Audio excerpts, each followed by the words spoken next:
I recently attended a financial workshop where a lot of financial advisors get together just to share ideas, stories, what they're doing for families, just basically trying to make sure that we can do the best to continue to improve, to provide the best service we can possibly can for the families that we serve. And we went over this example, and we've gone over volatility examples in previous videos, but it's been a while since we've done one. And so I thought I would share this with you just because it's a really good reminder of the difference between investing for the first half of your financial life versus investing for the second half of your financial life, investing for growth as opposed to investing for distribution. So my name is Spencer Ford, wealth advisor, CEO of Conservative Financial Solutions, as well as a certified financial planner professional. And let's get into today's video.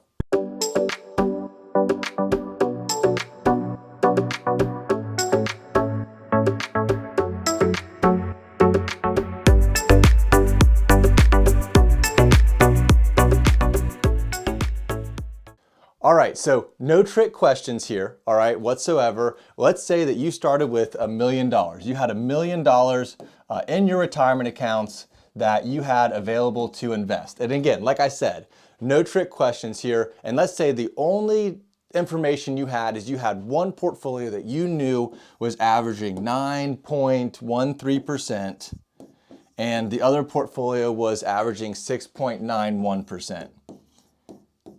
So if that was the case, that's all the information that you have to go off of, which one are you going to pick? Well, I don't know about you, but I'm picking the 9.13% because that looks a lot better than 6.91%. Now here's some other pieces of information that I'm going to add to it that might sway your decision one way or the other. So this portfolio has a cap. It has a growth potential of 33%. So in a given year, it can earn as much as 33%. This portfolio right here, the most that I can earn in a given year is going to be 21%. All right, probably not changing your mind right now in any way, shape, or form. Let's look at the downside. This portfolio has a downside of 37%. So it can lose as much as 37% in a given year, and this portfolio can lose as much as 13% in a given year. So if you were to just run that for 20 years based on these two separate portfolios, essentially this is just looking at the returns of the S&P 500, and this is just looking at a diversified custom portfolio that we use for families. So if you have $1 million to invest, you run it over 20 years, you're not taking any income from this, which one's going to provide you with the greatest amount of value? Well, it's going to be this account right now. That $1 million is actually going to grow to about $4 million. This $1 million is going to grow to about $3.5 million. So again, hey, we're all on board we're keeping portfolio, we'll call this one A. We're keeping portfolio A here. We're happy with that. We want to have the extra $500,000 in our account.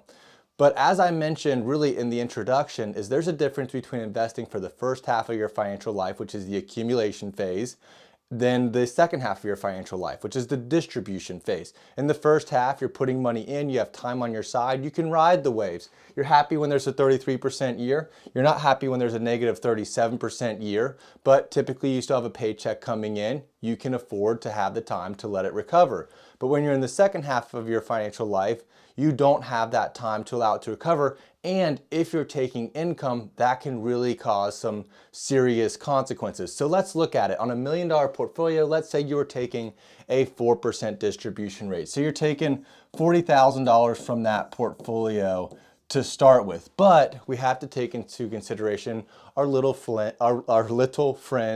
inflation. And so based on a 2% inflation rate, remember I said, hey, we're going to run this for 20 years. Well, at the end of 20 years, you don't need $40,000.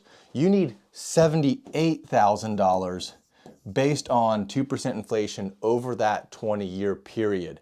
Over that period, based on that inflation rate and starting with 40, ending with 78,000, you would have taken out $1,298,000 of withdrawals.